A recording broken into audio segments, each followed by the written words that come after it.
Sutomo atau lebih dikenal dengan sapaan akrab Bung Tomo ialah pahlawan yang terkenal karena peranannya dalam membangkitkan semangat rakyat untuk melawan kembalinya penjajah Belanda melalui tentara Nica dan berakhir dengan peristiwa pertempuran 10 November 1945. Hingga kini, tanggal itu diperingati sebagai Hari Pahlawan. Sutomo pernah bekerja sebagai pegawai pemerintahan. Ia menjadi staf pribadi di perusahaan swasta, sebagai asisten di kantor pajak pemerintah, dan pegawai kecil di perusahaan ekspor-impor Belanda. Ia juga pernah bekerja sebagai polisi di kota Praja dan pernah pula menjadi anggota Sarekat Islam. Sebelum ia pindah ke Surabaya dan menjadi distributor untuk perusahaan mesin jahit Singer.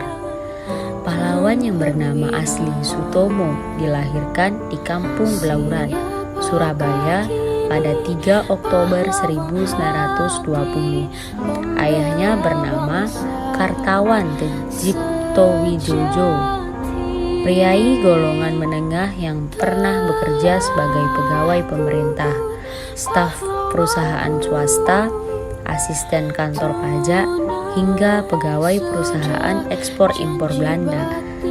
Bung Tomo dibesarkan dalam keluarga kelas menengah dan keluarga yang sangat menghargai dan menjunjung tinggi pendidikan. Bung Tomo mengaku mempunyai hubungan darah dengan beberapa pendamping dekat Pangeran Diponegoro. Sutomo dibesarkan dalam keluarga kelas menengah. Pendidikan menjadi hal penting yang harus diperoleh Sutomo dan keluarganya. Sutomo berkepribadian ulet, bekerja keras, daya juangnya sangat tinggi. Di usia mudanya, Sutomo aktif dalam organisasi kepanduan atau KBI. Ia juga bergabung dengan sejumlah kelompok politik dan sosial. Pada tahun 1944, ia menjadi anggota Gerakan Rakyat Baru.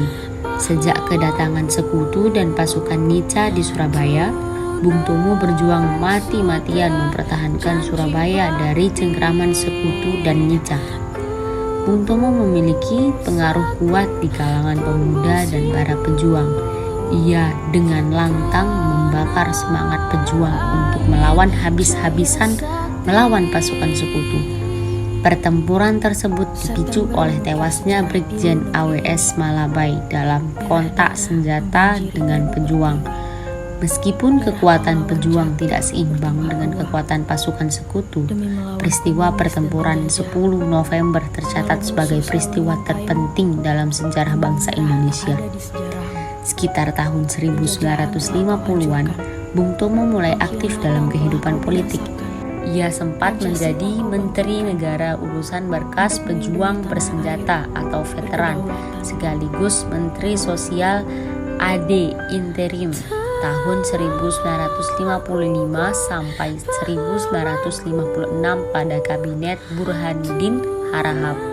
Bung Tomo juga pernah menjadi anggota DPR tahun 1956 sampai 1959 dari Partai Rakyat Indonesia. Pada masa pemerintahan Orde Baru, Bung Tomo banyak mengecam kebijakan Soeharto yang dianggapnya mulai melenceng.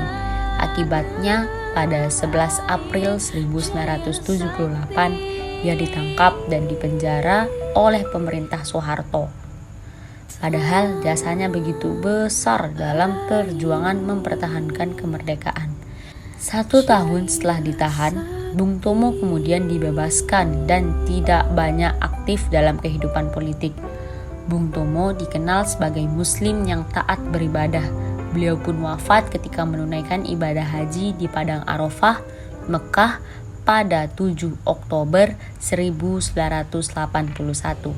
Jenazah Bung Tomo dibawa kembali ke tanah air dan dimakamkan bukan di sebuah taman makam pahlawan, melainkan di tempat pemakaman umum Ngagel di Surabaya.